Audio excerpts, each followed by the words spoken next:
کیا موت کسی عارضی شے کا نام ہے یا مستقل اور دائمی حالت کا نام ہے؟ موت ہرگز ختم ہو جانے کا نام نہیں ہے۔ موت کا لفظ یہ ڈیمانڈ نہیں کرتا کہ اب روح کا کوئی تعلق بدن سے نہیں ہوگا۔ بد بھی زندہ ہو جاتا ہے، اس لیے کہتا ہے مجھے کیوں جلدی لے جا رہے ہو، اور نیک بھی زندہ ہو جاتا ہے، اس لیے کہتا ہے مجھے جلدی لے جاؤ۔ موت کے بعد جو بھی انسان ہے اس کے بعد آیا، جس کو آپ سمجھتے ہیں شہید، وہ ایک لمحہ اپنی زندگی اللہ کو دیتا ہے تو وہ مردہ نہیں رہتا، ولی ساری زندگی اللہ کے سپرد کر دیتا ہے۔ شہید کو مردہ نہیں کہہ سکتے، شہید سے اوپر صدیقین کو مردہ نہیں کہہ سکتے، تو انبیاء نبی جین کو مردہ کیسے کہہ سکتے؟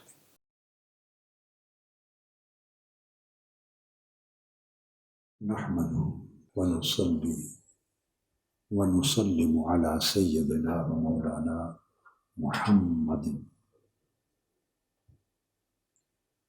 رسوله النبی الامین المکین الحنین الکریم الرؤوف الرحیم وعلى آلہ الطیبین الطاہرین وصحبہ الکرام المتقین المخلصین، اما بعد، اعوذ باللہ من الشیطان الرجیم، بسم اللہ الرحمن الرحیم۔ انک میت وانہم میتون، صدق اللہ مولانا العظیم۔ علماء کرام، رفقائے اعظام، برطانیہ بھر میں منہاج القرآن کے تمام مراکز پر موجود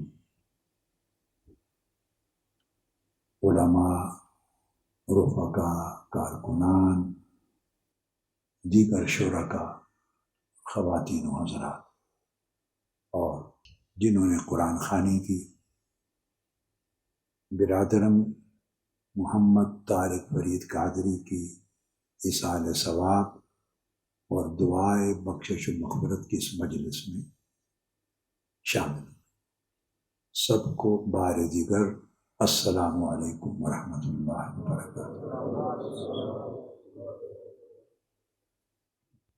آج کی اس مجلس کی اور موقع کی مناسبت سے مجھے خیال آیا کہ میں اس موضوع پر تھوڑی گفتگو کر دوں کہ موت کے بعد حیات کی حقیقت کیا ہے۔ موت کے بعد حیات، اس کی حقیقت کیا ہے۔ اس کے لیے میں نے قرآن مجید کی سورہ الزمر کی آیت نمبر 30 کی تلاوت کی، جس میں اللہ رب العزت نے حضور نبی اکرم صلی اللہ تعالی علیہ وآلہ وسلم سے خطاب کرتے ہوئے فرمایا، اے میرے حبیب مکرم، انک میت، بے شک آپ بھی وفات پانے والے ہیں، وانہم میتون، اور وہ کفار و مشرکین جو آپ کی نبوت و رسالت اور آپ کی شان اور عظمت کے منکر ہیں، انہم میتون، وہ بھی مرنے والے ہیں۔ بے شک آپ بھی وفات پانے والے ہیں اور وہ کفار و مشرکین بھی مرنے والے ہیں۔ یہ اس آیت کریمہ کا ترجمہ۔ اب آپ سوچیں گے کہ قرآن مجید کی ایک ہی آیت میں 2 لفظ آئے ہیں، ایک جگہ انک میتن اور پھر انہم میتون، تو میں نے 2 لفظ ابھی کیوں اختیار کیے؟ آقا علیہ السلام کے لیے آپ بھی وفات پانے والے ہیں، یعنی موت آپ پر وارد ہونے والی ہے، موت کا ذائقہ چکھنے والے ہیں، موت وارد ہونے والی ہے، اور دوسروں کے لیے کہا کہ وہ بھی مرنے والے ہیں، تو فرق کیا نا۔ یہ فرق اس لیے کیا کہ اس سے پہلی آیت میں اللہ رب العزت نے فرق قائم کیا، اور اس فرق کے پس منظر میں یہ آیت کریمہ آئی۔ اس سے قبل کفار و مشرکین کا ذکر ہے، اور ان کے مقابلے میں مومنین مخلصین کا ذکر۔ آیت نمبر 29 ورس اللہ رب العزت نے فرمایا، اعوذ باللہ من الشیطان الرجیم، ضرب اللہ مثلا رجلا فیہ شرکاء متشاکسون ورجلا سلما لرجل هل یستویان مثلا۔ فرمایا کہ اللہ پاک نے ایک مثال بیان فرمائی ہے، اور وہ مثال یہ ہے کہ ایک طرف ایک ایسا غلام شخص ہے جس کے کئی مالک ہیں، جس کے یعنی وہ ایک غلام، اس کی ملکیت میں کئی لوگ شریک ہیں، اکیلا ایک کا غلام نہیں، اس کی ملکیت میں کئی لوگ شریک ہیں، اور وہ جو شریک ہیں اس کی ملکیت میں، اس کے مالک، وہ بد اخلاق بھی ہیں اور باہم جھگڑالو بھی ہیں، آپس میں جھگڑا فساد بھی کرتے ہیں، گالی گلوچ بھی کرتے ہیں، بد اخلاقی سے بھی پیش آتے ہیں، اور اس طرح کے کئی لوگ اس ایک غلام کی ملکیت میں شریک ہیں۔ اللہ رب العزت نے فرمایا ایسا شخص، ایسا غلام، اور دوسری طرف ایک ایسا شخص رجلاً سلما لرجل، وہ صرف ایک ہی شخص کا غلام، اس کی ملکیت میں کوئی اور شریک نہیں ہے، ایک ہی شخص کا غلام ہو گیا ہے۔ تو اللہ رب العزت نے فرمایا حل یستویان مثلا، کیا یہ دونوں اپنے حالات کے لحاظ سے ایک جیسے ہو سکتے؟ اللہ پاک نے یہ سوال کہا، کیا یہ دونوں اپنے حالات میں یکساں ہو سکتے ہیں؟ جواب کیا ہے؟ ہرگز نہیں۔ اس کے بعد اللہ پاک نے اپنی حمد بیان فرمائی ہے کہ ساری تعریفیں اللہ کے لیے ہیں، اور اس حقیقت کو اکثر لوگ نہیں جانتے۔ اس پر یہ آیت ختم کی، دو لوگوں کی مثال دی، ایک وہ غلام جس کی ملکیت میں کئی بد اخلاق مالک شریک ہیں، اور ایک وہ غلام جس کا صرف ایک ہی مالک ہے۔ اور لفظ سلما لرجل میں اشارہ یہ ہے کہ جو اس کا مالک ہے، ایک تو اس کی ملکیت میں شریک نہیں، اور دوسرا وہ سلیم الطبع بھی ہے، اچھی سلامتی والا ہے، یعنی اس کی ملکیت سلامتی کی ملکیت ہے۔ تو پھر فرمایا حل یستویان مثلا، کیا یہ دونوں اپنے حالات میں ایک جیسے، ان کی زندگی، کیا دونوں کی زندگی ایک جیسی ہوگی؟ تو جواب کیا ہے؟ نہیں ہوگی۔ تو جس طرح ان دو کی زندگی ایک جیسی نہیں ہوگی، اگلی آیت میں فرمایا انک میت و انہم میتون، اس طرح ان دو کی موت بھی ایک جیسی نہیں ہوگی۔ جیسے ان دو کی زندگی ایک جیسی نہیں ہوگی، یعنی زندگی کا حال یکساں نہیں ہوگا، اس طرح ان کی موت بھی ایک جیسی نہیں ہوگی، ان کی موت کا حال بھی یکساں نہیں ہوگا۔ یہ آیت کریمہ اس پس منظر میں وارد ہوئی۔ پھر آقا علیہ السلام سے مخاطب کیا کہ بے شک حبیب، وفات تو آپ بھی پانے والے ہیں، وَإِنَّهُمْ مَيِّتُونَ، اور یہ بھی مر جانے والے ہیں۔ تو جیسے آپ نے دیکھا کہ ان دو لوگوں کی زندگی ایک جیسی نہیں، فرق نظر آ رہا ہے۔ اس طرح جب آپ کی وفات ہوگی یا آپ کے غلاموں کی وفات ہوگی اور ان کی وفات ہوگی اور ان کی راہ پہ چلنے والوں کی موت ہوگی، تو وہ منظر بھی دیکھنے والا ہوگا، جیسے زندگی یکساں نہیں تھی ویسے ان کی موت بھی یکساں نہیں، دونوں کی موت برابر نہیں۔ یہ قرآن مجید کی ان دو آیات کریمہ کا معنوی ربط اور مناسبت ہے۔ اب اس سے جو چیز سمجھنے والی ہے وہ یہ ہے کہ موت کے بعد زندگی کیا ہے اور کیسی ہوگی۔ اس آیت کریمہ نے فرق سمجھا کہ اتنی بات تو واضح کر دی کہ موت کے بعد ہر ایک کی زندگی ایک جیسی نہیں ہوتی، فرق ہوتا۔ جب آپ اتنی بات ذہن نشین کر لیں گے تو اب اگلا نقطہ سمجھنا آسان ہو جائے گا۔ وہ یہ سوال پیدا ہوتا ہے کہ موت ہے کیا؟ کیا موت کسی عارضی شے کا نام ہے، عارضی حالت کا، یا مستقل اور دائمی حالت کا نام ہے؟ یہ سوال۔ تو موت کسی دائمی اور مستقل حالت کا نام نہیں ہے،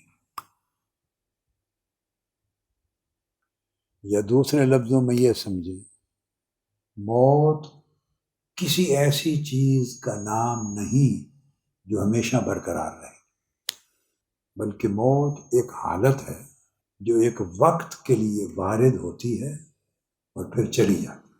بہت سے لوگوں کو موت اور موت کے بعد کی حیات، زندگی کے مسئلہ پر یا اس آیہ کریمہ سے یا اور ایسے مقامات سے مغالطہ لاحق ہوتا ہے۔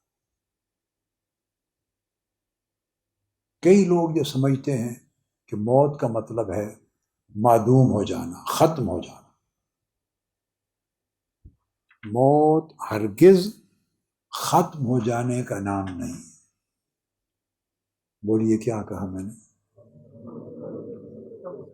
ہرگز ختم ہو جانے کا نام نہیں ہے۔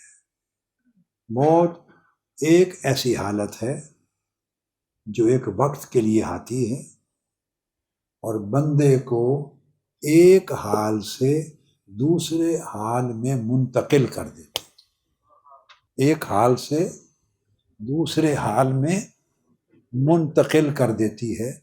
اس لیے مرنے کو انتقال کہا جاتا ہے۔ کہا جاتا ہے کہ فلاں انتقال فرما گئے۔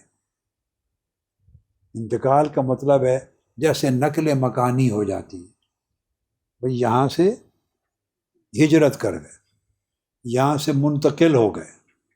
آپ سے کوئی پوچھتا ہے بھئی فلاں شخص یہاں ہوا کرتا تھا مینچسٹر میں، اب کہاں؟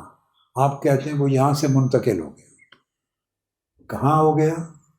بریڈ فورڈ چلا گیا، اولڈم چلا گیا، نیلسن چلا گیا، لنڈن چلا گیا، برمنگھم چلا گیا، والسال چلا گیا، اسکاٹ لینڈ چلا گیا۔ وہ یہاں سے صرف منتقل ہونے کا جو عمل ہے، اس زندگی سے اگلی زندگی میں منتقل ہو جانا، اس عمل کو موت کہتے ہیں۔ تو ذہن میں رکھ لیں، موت عدم کا نام نہیں ہے۔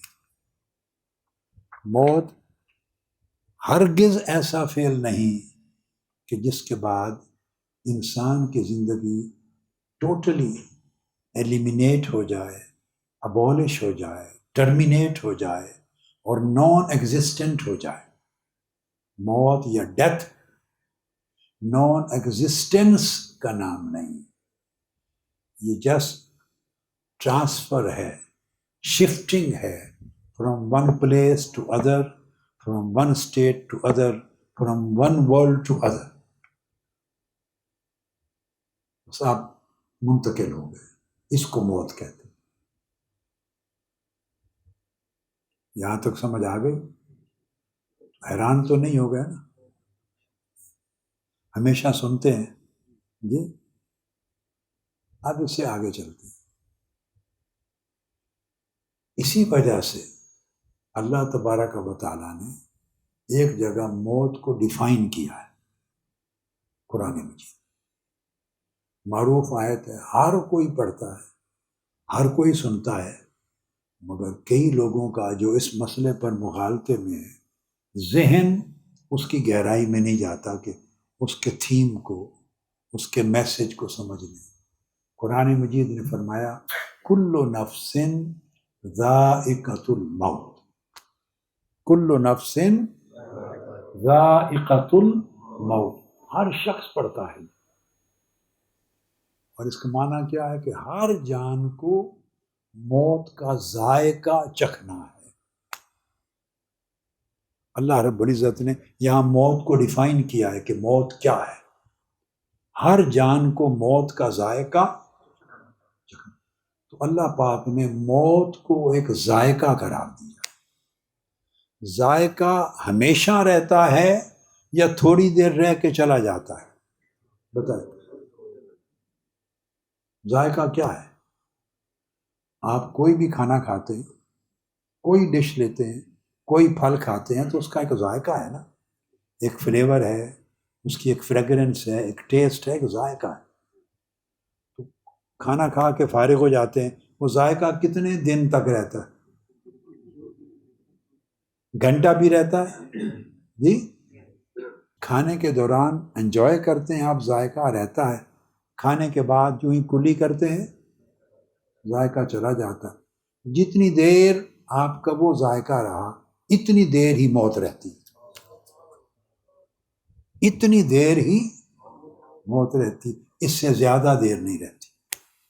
یہاں سے تھوڑی آپ کو حیرانگی ہو گئی ہوگی، جب موت ایک تو ذائقہ ہو گیا، دوسرا اصطلاحی معنی میں جو اس کی ڈیفینیشن ہے، اکیڈیمک ڈیفینیشن، اصطلاحی معنی میں روح کا بدن سے جدا ہو جانا، یہ موت ہے۔ روح کا بدن سے جدا ہو جانا، اصطلاحی معنی میں اس کو موت کہا جاتا ہے۔ تو روح ہر ایک کے بدن سے روح کو جدا ہونا ہے، ہر نبی اور ہر ولی، ہر امام اور ہر ولی، ہر مومن اور ہر کافر، ہر صالح ہر فاسق، ہر ایک کی بدن سے روح نے جدا ہونا ہے۔ یہ جو بدن سے روح کا نکل جانا ہے یا مفارقت، بدن سے روح کا جدا ہو جانا، اس جدا ہونے کے عمل کو موت کہتے ہیں۔ اب یہ جو آیت کریمہ سورہ الزمر کی پڑھی اور باقی قرآن مجید کے مقامات پڑھ لیں، اس آیت میں یہ کہیں درج نہیں ہے کہ جب وفات ہوگی روح بدن سے نکلے گی۔ قرآن مجید میں روح کے نکلنے کا بھی ذکر ہے، مگر یہ پورے قرآن میں کہیں ذکر نہیں کہ روح بدن سے نکل کر واپس بدن میں نہیں آئے گی، یہ ذکر کہیں نہیں ہے۔ یہ روح ایسی جدا ہوگی کہ روح کا کوئی تعلق بدن کے ساتھ پھر نہیں ہوگا۔ یہ قول یا یہ کلیہ یا یہ پرنسپل نہ قرآن مجید میں آیا ہے، نہ حدیث نبوی میں آیا ہے۔ یہ لوگوں کا من گھڑت ہے اپنے مغالطے کی وجہ سے، یا جہالت کی وجہ سے، یا کم علمی اور کم فہمی کی وجہ سے۔ موت کے معنی میں یہ بات ہرگز شامل ہی نہیں ہے کہ روح پلٹ کے واپس نہیں آئے گی۔ ایک بار، just once, separation of soul from the body, just this act is موت۔ بعد ازاں بھلے کسی کے لیے موت پلٹ کے بدن میں آ جائے، کسی کے لیے بدن سے جڑی رہے، کسی کے لیے بدن سے متصل ہو، کسی کے لیے بدن کے قریب رہے، کسی کے لیے بدن کے قریب آتی جاتی رہے، جو سٹیٹ چاہے ہو، موت سب چیز کی اجازت دیتی. کنسیپٹ سمجھ میں آیا؟ چونکہ موت کا فعل پورا ہو گیا، ایک بار بدن سے نکلی تو موت واقع ہو گئی. اس سے آگے لفظ موت کا کوئی لینا دینا نہیں. موت کا لفظ یہ ڈیمانڈ نہیں کرتا کہ اب روح کا کوئی تعلق بدن سے نہیں ہوگا. موت کا لفظ اس امر کی ڈیمانڈ، علماء کرام اسکالرز بڑے غور سے سنیں سمجھے، آگے سمجھا سکیں گے بات. موت کے لفظ میں یہ کوئی ان بلٹ ڈیمانڈ نہیں ہے. It will never get connected again with the body. It will not come back. It will not return to the body. It will have no link with the body. Anything of this kind is not included in the meanings of death. Just once more, the ruh, the soul is departed from the body. Once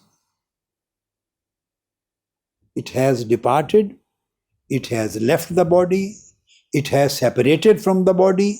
Just this process which has happened once, process of separation from the body, soul کا روح کا جسم سے اس کا ایک بار ڈپارٹ ہو جانا، اس فعل کو، عمل کو، حالت کو یا واقعہ کو موت کہتے ہیں. بس اتنا ہو گیا، موت واقع ہو گئی. اس کے بعد اگلی جو مباحث ہیں، انک میت و انہم میتون کا کوئی تعلق باقی مباحث کے ساتھ نہیں. اب اس کی مختلف شکلیں احادیث صحیحہ میں یہ ثابت ہے، اور اس پر کوئی ڈسپیوٹ نہیں ہے. جب موت واقع ہوتی ہے تو میت آپ کے گھر میں پڑی ہوتی، ابھی گھر سے آپ نے میت کو، ڈیڈ باڈی کو اٹھایا بھی نہیں ہوتا. حدیث پاک میں ہے اور حدیث صحیح ہے کہ اس پر جو نوحہ خوانی کرتے ہیں، کچھ عورتیں یا مرد چیخ و پکار کرتے ہیں، نوحہ خوانی کرتے ہیں، واویلا کرتے ہیں رو کر، اس میت کو اذیت ہوتی، اور وہ میت کہتی ہے کہ یہ مجھے کیوں تکلیف دے رہے ہیں. تو اگر روح جسم سے جدا ہوئی، اور موت کا مطلب ہے کہ اب اس کا کوئی تعلق بھی جسم سے نہ رہا، تو اس میت کو کیسے پتہ ہے کہ اس پر نوحہ خوانی ہو رہی ہے؟ لوگ اس پر چیخ و پکار کر رہے ہیں، لوگ واویلا کر رہے ہیں، اس کو اذیت کس طرح ہوتی ہے؟ وہ یہ کہتی کیسے ہے کہ لوگ مجھے کیوں اذیت دے رہے ہیں، کیوں نوحہ کر رہے ہیں میرے اوپر؟ یہ جو علامتیں ہیں، کسی کی نوحہ خوانی یا شور شرابے کو سننا، اذیت کو فیل کرنا، یہ احساسات کی چیز ہے، اور احساسات حیات کا حصہ ہے، موت کا حصہ نہیں. فیلنگ اینڈ انڈرسٹینڈنگ یہ موت کا حصہ نہیں، یہ حیات کا حصہ، یہ زندگی کا حصہ.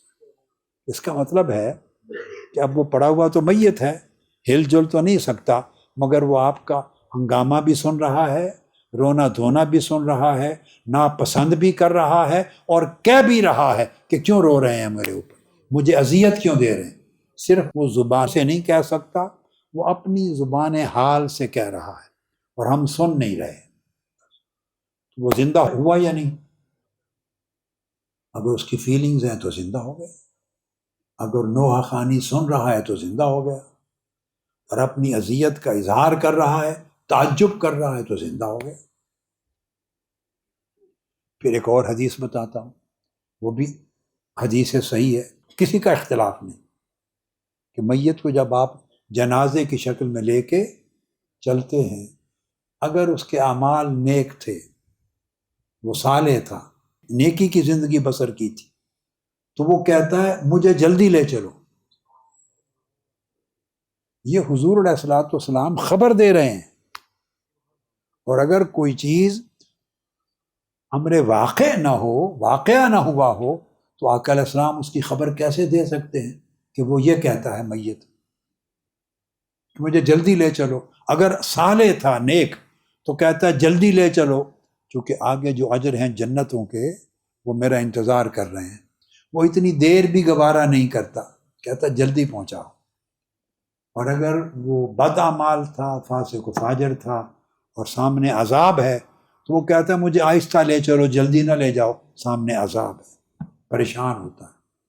یہ خوشی یا پریشانی موت کی خصوصیات میں سے ہے یا زندگی کی خصوصیات میں سے؟ اس کا مطلب ہے دیکھنے میں وہ اب میت ہے، انک میتون وانہم میتون، آپ میت کو لے جا رہے ہیں مگر وہ بھی زندہ ہے۔ اور زندہ کیسے ہے؟ روح کے تعلق کی وجہ سے۔ تو روح کا تعلق جیسے جسم کو سننا، دیکھنا، احساس کرنا، فیل کرنا، بولنا، یہ دے دیتا ہے روح کا تعلق، تو اس طرح اس کو یہ سب احساسات اس روح کے تعلق کی وجہ سے واپس مل جاتے ہیں۔ یہ سب احادیث صحیحہ ہے، یہ کوئی کتابوں کی چیز نہیں ہے، قطعی علم ہے، قطعی دین کا، آقا علیہ السلام کا بتایا۔ ہر شخص کا یہ معاملہ، بد بھی زندہ ہو جاتا ہے، اس لیے کہتا ہے مجھے کیوں جلدی لے جا رہے ہو، اور نیک بھی زندہ ہو جاتا ہے، اس لیے کہتا ہے مجھے دیر کیوں لگا رہے ہو لے جانے میں، جلدی لے جاؤ۔ تو اولیاء، صلحاء، اللہ کے نیک بندوں کی موت کے بعد کی زندگی تو بعد کا مسئلہ ہے، یہ تو کافر بھی زندہ ہو جاتا ہے مرنے کے بعد، اور فاسق و فاجر بھی زندہ ہو جاتا ہے۔ تو گویا وہ ایک لمحے کے لیے موت آئی تھی، جسم سے جدا ہوئی روح، اور روح کے جسم سے جدا ہونے کے اس واقعہ کو موت کہتے ہیں۔ وہ واقع ہو گئی، اس کے بعد پھر یہ سارے احساسات ہیں اس کے۔ پھر حدیث صحیح ہے، صحیح بخاری میں، مسلم میں، ابو داود میں، ترمذی میں، مسند احمد بن حنبل میں، ابن ماجہ، کل کتب حدیث میں، اس طرح جو فقہ جعفریہ کی کتب حدیث میں، اہل سنت کی کتب حدیث میں، ہر جگہ بلا اختلاف موجود ہے، اس پر کوئی دوسری رائے نہیں ہے۔ اور میں صحیح بخاری اور مسلم کی متفق علیہ بتا رہا ہوں کہ آقا علیہ السلام نے فرمایا جب آپ میت کے اعزاء اقارب، اس کے اہل و عیال، اس کو قبر میں دفن کر کے، اس میت کو قبر میں رکھ کر واپس گھروں کو لوٹتے ہیں، تو حضور علیہ السلام نے فرمایا میت ان لوگوں کے واپس لوٹنے پر اس کے جوتوں کی، پاؤں کی آہٹ بھی سنتا ہے۔ اِنَّهُ لَيَسْمَعُ قَرْعَ نِعَالِهِ، جب واپس مڑتے ہیں تو جوتوں سے جو آواز آتی ہے نا چلتے ہوئے قبر میں، میت وہ بھی سن رہا ہوتا ہے۔ یہ متفق علیہ حدیث ہے، قطعی علم ہے، قطعی، اس میں کوئی ظن اور شک و شبہ نہیں ہے۔ مومن بھی سنتا ہے، کافر بھی سنتا ہے، منافق بھی سنتا ہے۔ تو موت کے بعد زندگی نصوص قطعیہ سے ثابت، موت کے بعد ہر کوئی زندہ ہو جاتا ہے، مگر اس زندگی اور مرنے سے پہلے دنیا کی زندگی کی نوعیت اور ماہیت میں فرق ہے۔ یہ دنیاوی زندگی ہے، اور موت کے بعد، موت کے اس واقعہ کے بعد، ذائقۃ الموت کے بعد جو زندگی شروع ہو جاتی ہے، اس کا نام برزخی زندگی۔ اس کے احوال اور ہیں، اور دنیاوی زندگی کے احوال اور ہیں، مگر وہ بھی زندگی ہے جو مرنے کے فوری بعد شروع ہو جاتی ہے۔ اس لیے اب جو قبر کے سوال و جواب ہیں، اس پر ہر مسلمان کا ایمان ہے یا نہیں؟ کوئی قبر کے سوال و جواب کا انکار کرتا ہے کوئی مسلمان؟ نہیں کر سکتا۔ تو سوال و جواب کس سے کیا جاتا ہے؟ جو مردہ ہے اور جس کے ساتھ روح ہے ہی نہیں، نہ سننا ہے، نہ جواب دینا، نہ شعور، نہ پہچاننا، نہ سمجھنا، کچھ بھی نہیں، اس سے سوال کرنا بنتا ہے؟ آپ پتھر سے سوال کرتے ہیں، درخت کے تنے سے سوال کرتے ہیں، مٹی سے سوال کرتے ہیں، اس لاؤڈ سپیکر کے اس میز سے سوال کرتے ہیں؟ کیوں نہیں کرتے؟ آپ سمجھتے ہیں اس میں جان ہی نہیں ہے، شعور ہی نہیں ہے، یہ تو لکڑی ہے، یہ پتھر ہے۔ تو اگر مرنے کے بعد انسان ان جمادات کی طرح ہو جاتا ہے تو سوال کس سے کیا جا رہا ہے؟ ملائکہ اس کو اٹھاتے ہیں اور اس سے سوال کرتے ہیں، پوچھتے ہیں مر ربک، بتاؤ تمہارا رب کون ہے؟ اگر وہ مومن ہے، اچھے اعمال کے ساتھ گیا ہے، تو بتاتا ہے میرا رب اللہ ہے۔ پھر پوچھتے ہیں ما دین کو، تمہارا دین کیا ہے؟ مومن ہے، صالح ہے، تو جواب دیتا ہے میرا دین اسلام۔ اگر کافر ہے، منافق ہے، تو وہ بھی جواب دیتا ہے، وہ کہتا ہے لا آدھی۔ پوچھتے ہیں بتاؤ تمہارا رب کون ہے؟ کہتا ہے مجھے پتہ نہیں۔ پوچھا جاتا ہے تمہارا دین کیا ہے؟ کہتا ہے مجھے پتہ نہیں۔ کافر اور منافق بھی جواب دیتا ہے، تو زندہ ہوئے یا نہ ہوئے؟ جی زندہ ہو گئے۔ مومن جواب دیتا ہے، کافر کہتا ہے مجھے معلوم نہیں۔ اور پھر تیسرا سوال کرتے ہیں ما کنت تقول فی ھذا الرجل محمد صلی اللہ علیہ وسلم۔ پھر آقا علیہ السلام کی صورت پاک اور چہرہ انور دکھایا جاتا ہے، اور فرشتے پوچھتے ہیں دکھا کر آقا علیہ السلام کا چہرہ پاک کہ ان کے بارے میں تو کیا کہا کرتا تھا، تیرا عقیدہ کیا تھا؟ مومن جواب دیتا ہے یہ اللہ کے رسول ہیں، نشانیوں کے ساتھ آئے، ہم ان پر ایمان لائے۔ اور کافر اور منافق کہتا ہے مجھے معلوم ہے۔ بخاری اور مسلم میں پہلے دو سوالوں کا ذکر نہیں آیا، انہوں نے 3 سوال ذکر نہیں کیے، صرف آقا علیہ السلام کی پہچان کا ایک ہی سوال بیان کیا۔ صرف پوچھتے ہیں اس ہستی کے بارے میں کیا کہتا تھا، یا یہ کون ہے، تیرا رب کون ہے، تیرا دین کیا ہے۔ یہ 2 سوالوں کی روایت بیان نہیں کی۔ جتنی جگہ بھی روایت اور حدیث بیان کی ہے امام بخاری نے، امام مسلم، صرف آقا علیہ السلام کا ایک ہی پوچھا جائے گا۔ مطلب یہ ہے اگر حضور علیہ السلام کو پہچان لیا تو رب کی پہچان بھی اسی میں آ گئی، دین کی پہچان بھی اسی میں آ گئی۔ اگر آقا علیہ السلام کو پہچان لیا، سب پہچانے اس میں آ گئی۔ یہ ایک حکمت ہے، اور بھی ہیں مگر میں اس موضوع پر بات نہیں کر رہا ہوں۔ سوال یہ پیدا ہوا، پھر مومن ہے تو اس نے اگر پہچان لیا آقا علیہ السلام کو تو اس کے لیے قبر میں راحتیں شروع ہو جاتی ہیں۔ تو لکڑی ہے، پتھر ہے، جمادات ہیں، ان کے لیے کون سی راحت ہوتی؟ اور اگر کافر ہے، منافق ہے، نہیں پہچان سکا تو عذاب قبر شروع ہو جاتا ہے۔ تو تکلیف دینا، عذاب دینا، راحت دینا، ثواب دینا، یہ تو تبھی ممکن ہے کہ کوئی فیلنگز ہوں، اس کی فیلنگز ہوں گی تو وہ ثواب یا عذاب ہوگا۔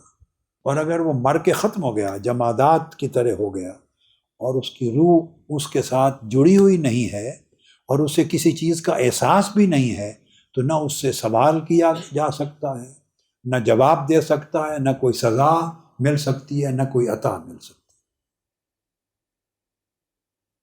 یہ چند نمونے میں نے احادیث صحیحہ میں سے اس لیے دیے کہ کنسیپٹ کلیئر ہو جائے کہ ہر موت کے بعد انسان، جو بھی انسان ہے، اس کے بعد حیات۔ ہر مرنے والے کو مرنے کے فوری بعد زندہ ہونا، اور وہ زندگی اس کی قیامت تک چلنی ہے۔ موت دوبارہ نہیں آتی۔ موت نے، یہ بڑی دلچسپ بات ہے، موت نے صرف ہماری زندگی میں اور بعد ازاں ایک ہی بار آنا ہے، دوبارہ موت پلٹ کر نہیں آتی۔ اس لیے اس کو فرمایا ذائقۃ الموت۔ موت ایک ذائقہ تھا، ہر ایک نے چکھا اور ذائقے کی طرح موت چلی گئی۔ اب یہ جو بات اب تک میں نے سمجھائی، یہ سورہ بقرہ میں قرآن مجید میں بیان ہوئی، خود قرآن مجید۔ اللہ رب العزت نے ارشاد فرمایا وَكَيْفَ تَكْفُرُونَ بِاللَّهِ، تم اللہ سے کیسے کفر کر سکتے ہو، اللہ کا انکار کیسے کر سکتے ہو، حالانکہ تمہاری حالت یہ تھی کنتم امواتا، تم مردہ تھے، یعنی ناپید تھے، کالعدم تھے، اس مادی حصی جسمانی دنیا میں تمہارا کوئی وجود نہیں تھا، کنتم امواتا، ناپید تھے، معدوم تھے، یہاں معدوم تھے، یعنی تمہارا جسمانی وجود نہیں تھا، کنتم امواتا فاحیاکم، اللہ نے تمہیں زندگی دی، ماں کے پیٹ میں جب تمہاری زندگی کا آغاز ہوا تو اللہ نے تمہیں زندہ کر دیا، زندگی عطا کر دی، وَأَحْيَاكُمْ، اب وہ جو زندگی چلی ماں کے پیٹ سے وہ آج تک آپ کی چلی آ رہی ہے، اور اس دن تک جس دن ایک لمحے کے لیے، ایک وقت کے لیے موت نے وارد ہونا ہے، وہ زندگی چلی آ رہی۔ کنتم امواتن، آپ اس پردہ نیستی سے نکل آئے اور اس عالم ہستی میں آ گئے، فاحیاکم، سو اب کی زندگی چلی آ رہی ہے، یہ آپ کی پہلی زندگی ہے، جسمانی زندگی پہلی چلی آ رہی۔ پھر فرمایا ثم یمیتکم، پھر جتنا زمانہ دنیا میں آپ نے گزارنا ہے، کوئی 40 سال، 50 سال، کوئی 60 سال۔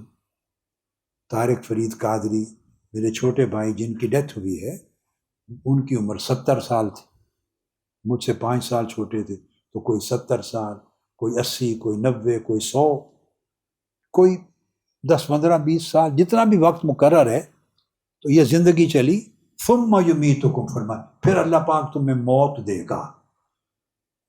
موت دے گا، کون سی موت؟ جس کا ذکر ہم ابھی تک کر چکے، یعنی ایک لمحہ پھر تمہارے اوپر آئے گا، تمہاری روح تمہارے جسم سے جدا ہو جائے گی، وہ موت ہوگی۔ ثم یمیتکم، پھر وہ تمہیں موت دے گا۔ پھر قرآن مجید نے اسی آیت میں فرمایا ثم یحییکم، اور موت دینے کے بعد پھر تمہیں زندہ کر دے گا۔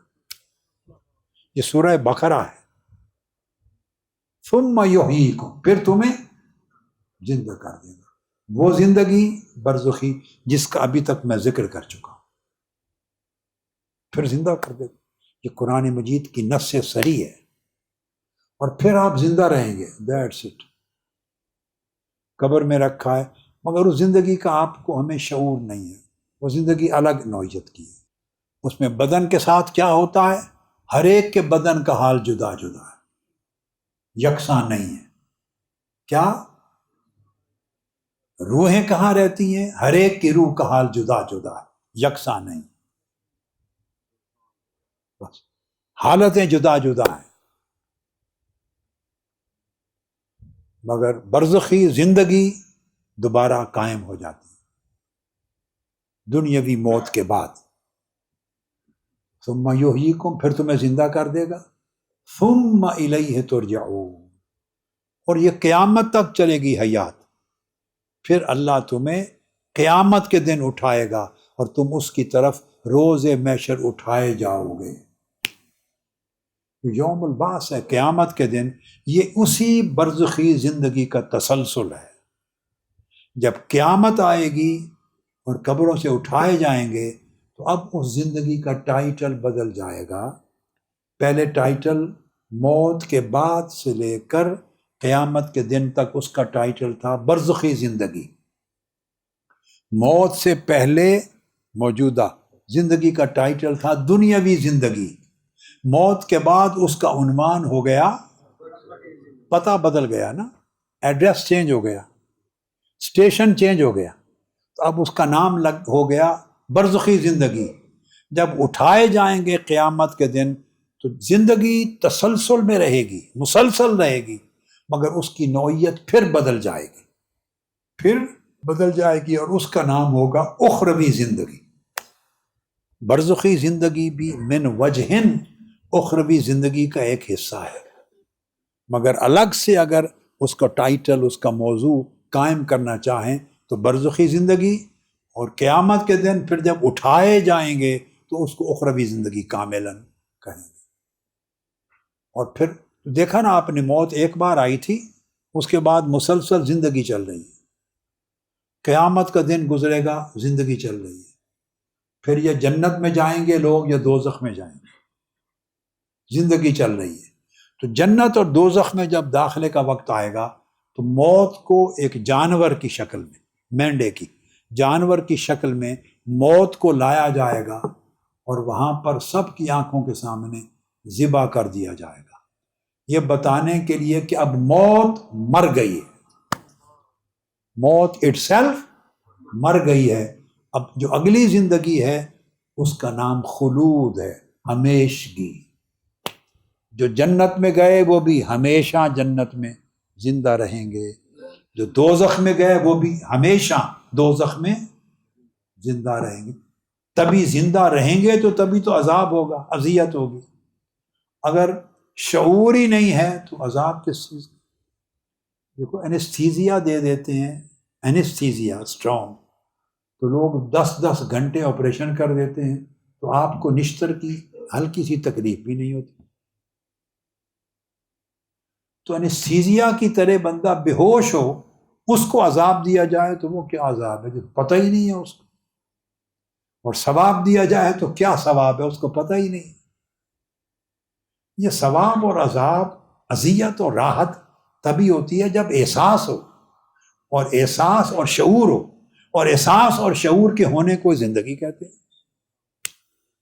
احساس اور شعور کے ہونے کو ہی زندگی کہتے ہیں۔ روح کا تعلق سبب بنتا ہے، سبب بنتا ہے۔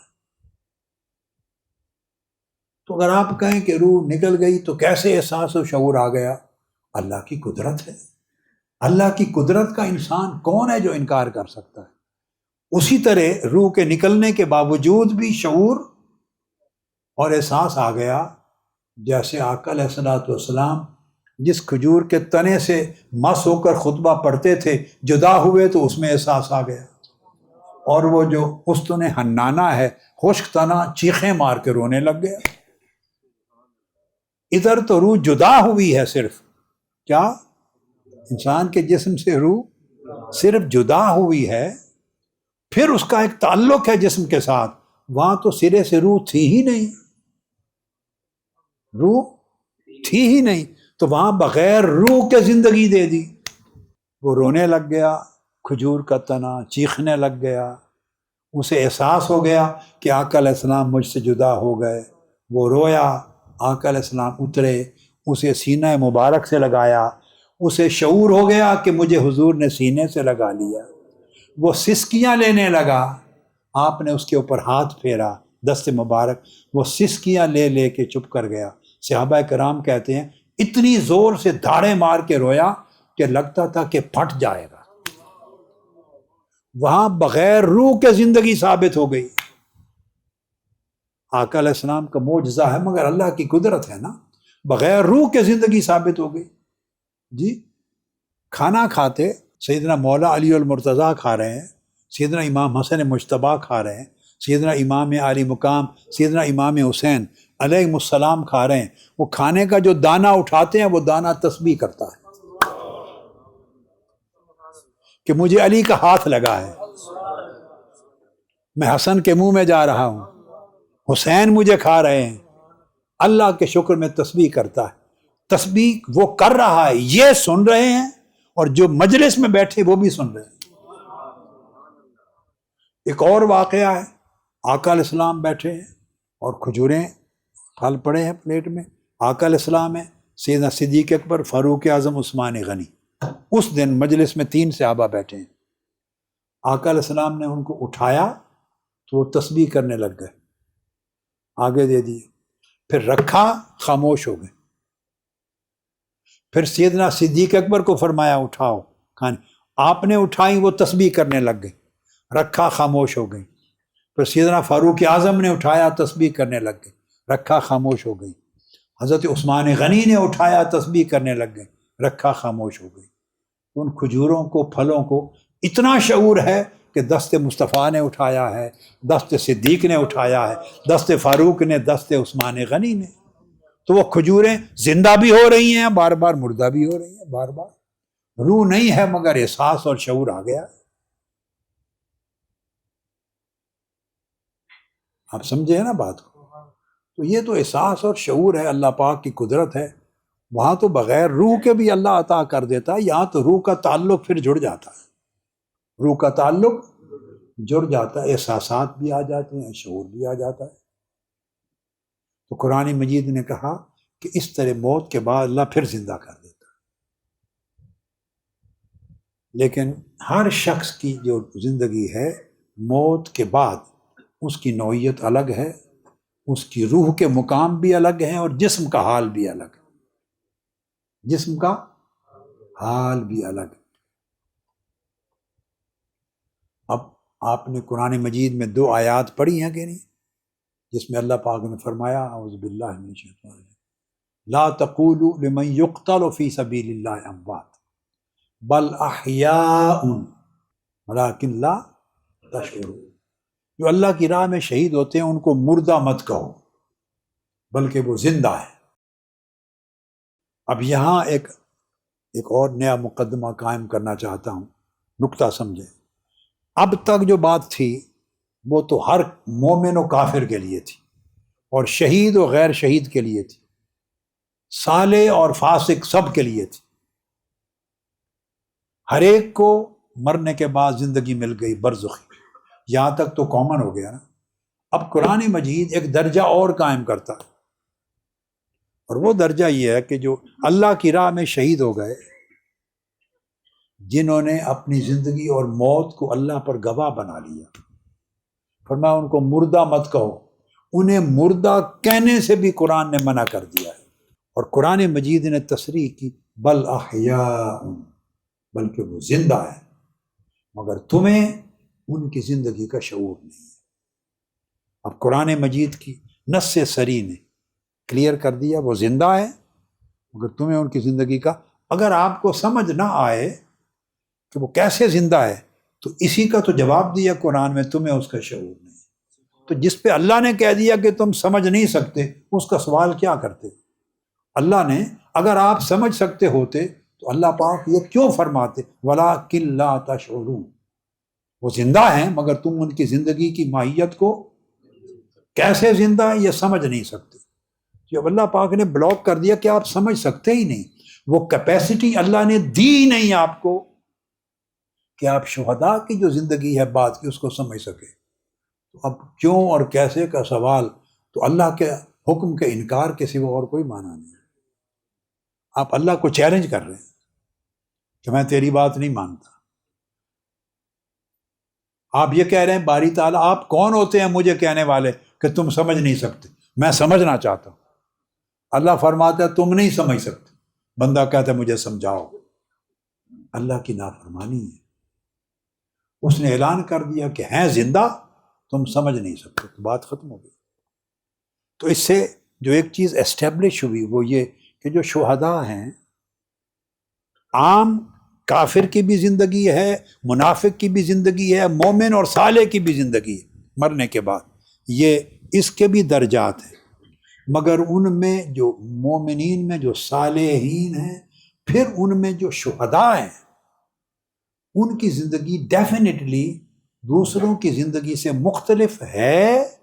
تو تبھی تو اللہ رب العزت نے نص وارد کی کہ انہیں مردہ بھی نہیں کہہ سکتے، آپ ان کو ڈیڈ نہیں کہہ سکتے، they are alive، زندہ ہے۔ اگلی بات کیسے زندہ ہے، فرمایا چھوڑو تم سمجھ نہیں سکتے، تمہارے پاس میں نے تمہیں یہ کیپیسٹی نہیں دی۔ تو یہ جو الگ تصریح کی یہ اس بات کو اسٹیبلش کرتی ہے کہ کچھ لوگ اور ہیں جن کی زندگی مرنے کے بعد کی عام لوگوں کے مرنے کے بعد کی زندگی سے مختلف، تو یہ درجے میں اونچی ہے تو اللہ پاک نے الگ قائم کیا۔ بل احیاء ان کا، تو ان کی زندگی سے ڈیفرنٹ ہے نا، تب اللہ پاک نے الگ نفس قائم کی. ٹھیک ہے. پھر اور مقام پر قرآن مجید نے کہا لا تحسبن الذین قتلوا فی سبیل اللہ، جنہوں نے اپنی جان اللہ کی راہ میں دے دی ان کا مردہ ہونا گمان بھی نہ کرنا. Don't ever think that they are dead. ادھر فرمایا مردہ نہ کہنا کبھی، ادھر فرمایا سوچنا بھی نہ، گمان بھی نہ کرنا کہ وہ مردہ ہے. وہ زندہ ہے اور انہیں رزق دیا جاتا ہے، انہیں رزق دیا جاتا ہے اور ان کے خوشخبریاں اور بشارات دی جاتی ہیں. یہ ایک اور درجہ اونچا بیان کر دیا. اس کا مطلب یہ ہوا ودن شہداء، ان کے اندر بھی درجے اور مراتب ہیں. بعضوں کا درجہ زندگی کا یہ ہے کہ صرف زندہ کہہ کر اور تمہیں سمجھ نہیں سٹاپ کر دیا، اور بعض ایسے بھی ہیں جن کے لیے تصریح کی، انہیں رزق بھی دیا جاتا ہے، انہیں بشارات بھی ملتی ہیں، وہ خوشیاں بھی مناتے ہیں اور پچھلوں کے نیک کاموں پر خوش ہوتے ہیں، مبارکبادیاں دیتے لیتے ہیں. سب قرآن مجید کی نص ہے. تو اس کا مطلب اس میں بھی گریڈیشن آ گئی. تو جیسے اور شہداء ہی کا درجہ اولیاء کا، اولیاء بھی شہداء ہوتے ہیں. کیا؟ وہ شہداء ہوتے ہیں. اب آپ کہیں گے کہ بڑا کون ہوتا ہے دونوں میں؟ اصل علم تو اللہ کے پاس ہے. کیا اصل علم تو کس کا درجہ بڑا ہے، کس کا چھوٹا، کون اونچا کون درجے میں نیچے، اس کا علم تو اللہ کے پاس ہے. مگر ایک بات سمجھا دیتا ہوں، ایک بات، جو شہید جس کو آپ سمجھتے ہیں شہید، وہ ایک لمحہ اپنی زندگی اللہ کو دیتا ہے. میدان جنگ میں ایک لمحہ کے لیے زندگی اللہ کے سپرد کرتا ہے تو وہ مردہ نہیں رہتا. ولی ساری زندگی اللہ کے سپرد کر دیتا ہے، ساری زندگی اللہ کے سپرد کر دیتا ہے. شہید کا ایک لمحہ شہادت ہے، ولی کی ساری زندگی شہادت، ہر لمحہ شہادت. تو ایک لمحہ زندگی سپرد کرنے والا، اللہ نے فرمایا خبردار مردہ نہ کہو. کہاں وہ، اور جو پوری زندگی اس محبوب کے سپرد کر دے وہ مردہ کیسے ان کو کہیں گے؟ یہ سٹیپ بائی سٹیپ میں قرآن میں آ رہے ہیں. اس لیے قرآن مجید میں جب درجہ بندی کی کیا، تو بڑے اولیاء کا نام شہداء سے پہلے لیا.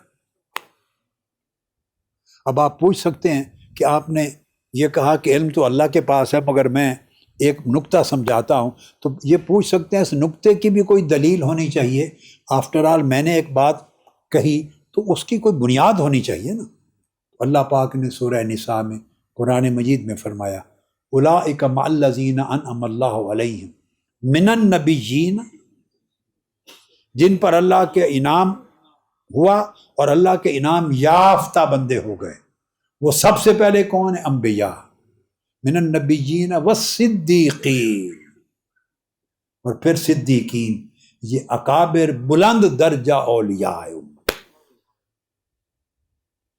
تیسرے درجے پر والشہداء، اور چوتھے درجے میں ساتھ والصالحین.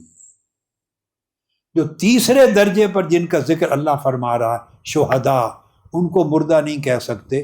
تو جن کا ذکر ان سے پہلے اور انبیاء کے بعد اوپر آیا ہے وہ مردہ کیسے ہو گئے؟ جب شہید کو مردہ نہیں کہہ سکتے، شہید سے اوپر صدیقین کو مردہ نہیں کہہ سکتے، تو انبیاء نبیین کو مردہ کیسے کہہ سکتے؟ وہ کیسے ہو گئے مردہ؟ آپ پورا تھیم سمجھ گئے نا؟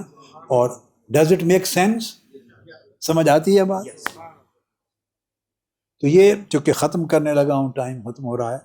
مضامین تو ہر مضمون کے اندر ہزار ہا ہوتے ہیں، تو ان کی تو اتنے طولانی ہوتے ہیں مضامین کو کہ وہ تو لمبی لمبی نشستوں میں بھی ایک مضمون بھی ختم نہیں ہوتا. تو جتنا حصہ آج کی مجلس کے نصیب میں تھا اتنا بیان کر دوں. تو اس لیے فرق کیا اللہ پاک نے، آقا علیہ السلام کو خطاب کیا انک میتون، محبوب موت کا ذائقہ تو آپ نے بھی چکھنا ہے، وفات تو آپ پر بھی آئے گی. وانہم میتون، اور یہ بھی مرنے والے ہیں. تو ہر کوئی دیکھ لے گا کہ ان کی موت کیسی ہے، ان کی موت کیسی ہے،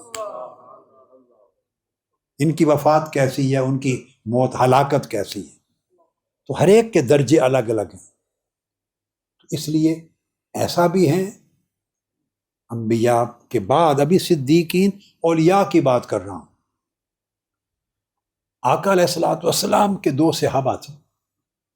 امام مالک نے اپنی کتاب الموطا حدیث میں حدیث صحیح رقم کی ہے.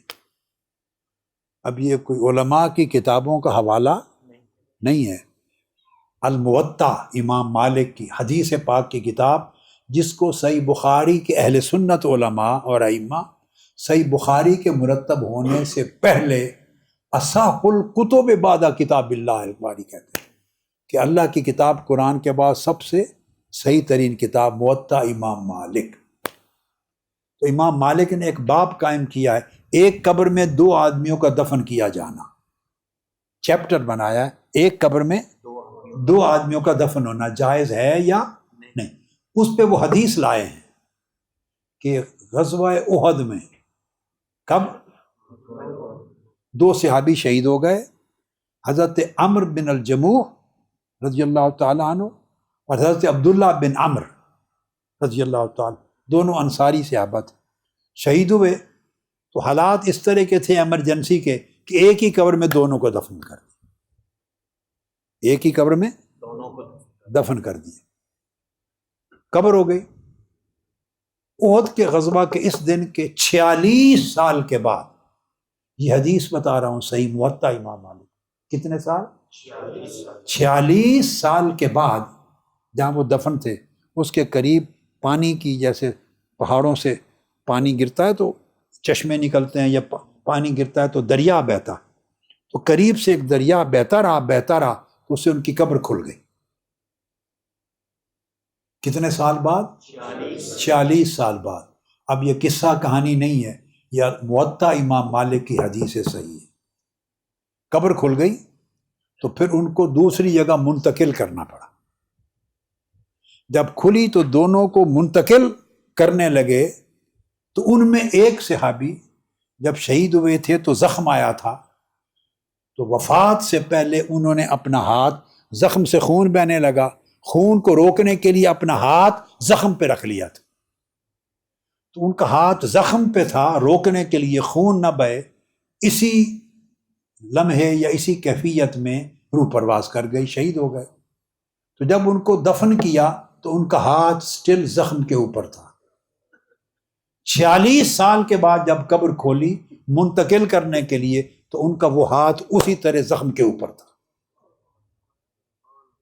اور اس طرح تر و تازہ تھے ان کے جسم کہ امام مالک نے حدیث پاک روایت کی ہے کہ لگتا تھا آج کل ہی شہید ہوئے.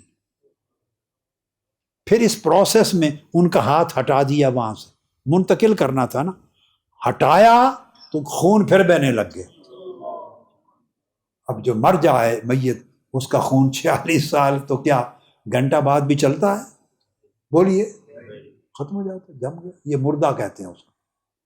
تو ان کا ہاتھ ہٹا تو پھر خون بہنے لگ گیا، اور آگے صحابہ نے ابھی کچھ نہیں کیا. جب خون بہنے لگ گیا تو صحابی نے خود اپنا ہاتھ اٹھا کے پھر زخم پہ رکھ لیا، قبر کے اندر ہی. خون بہنے لگ گیا نا، دیکھا میری قبر خون سے بھیگ جائے گی، پھر ہاتھ واپس رکھ لیا. یہ حدیث پاک میں امام مالک نے اس کو روایت کیا. اس کے بعد زندگی اور کس چیز کا نام؟ اب یہ جسمانی زندگی بھی ثابت ہوگی.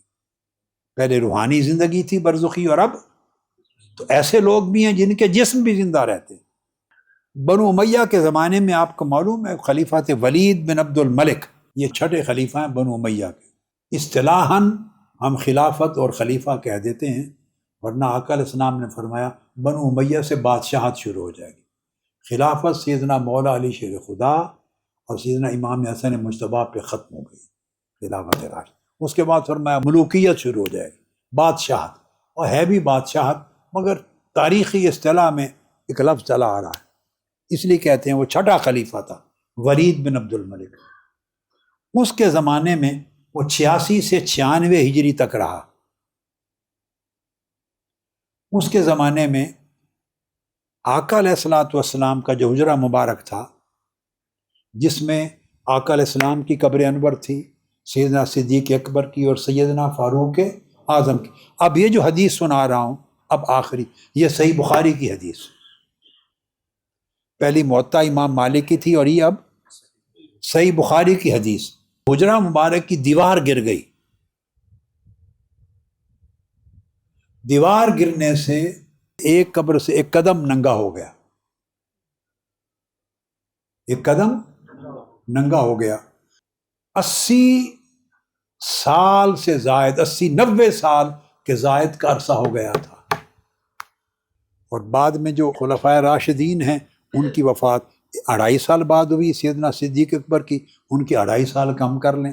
سیدنا فاروق اعظم رضی اللہ تعالیٰ عنہ کی 10 برس بعد ہوئی، ان کے 10 سال اور کم کر لیں، تو کم سے کم 75 برس، 70 75 80 برس کا زمانہ گزر گیا تھا. تو قدم مبارک ایک ننگا ہو گیا. حضرت بن زبیر رضی اللہ تعالیٰ وہ دوڑ کے آئے، انہوں نے کہا یہ جو قبر کا حصہ ننگا ہوا یہ سیدنا فاروق اعظم کا قدم ہے، وہ 70 سال کے بعد بھی تر و تازہ تھا. اور یہ حدیث صحیح بخاری میں ہے اور دوسری کتاب میں. تو اس سے آپ نے جسمانی حیات کو دیکھ لیا. کیا؟ جسمانی حیات کو دیکھ لیا. اس لیے آقا علیہ السلام نے فرمایا ان اللہ، حدیث پاک میں اور حدیث صحیح ہے، ان اللہ حرم علی الارض ان تاکل اجساد الانبیاء، اللہ پاک نے زمین پر حرام کر دیا ہے کہ انبیاء کے جسموں کو کھائے.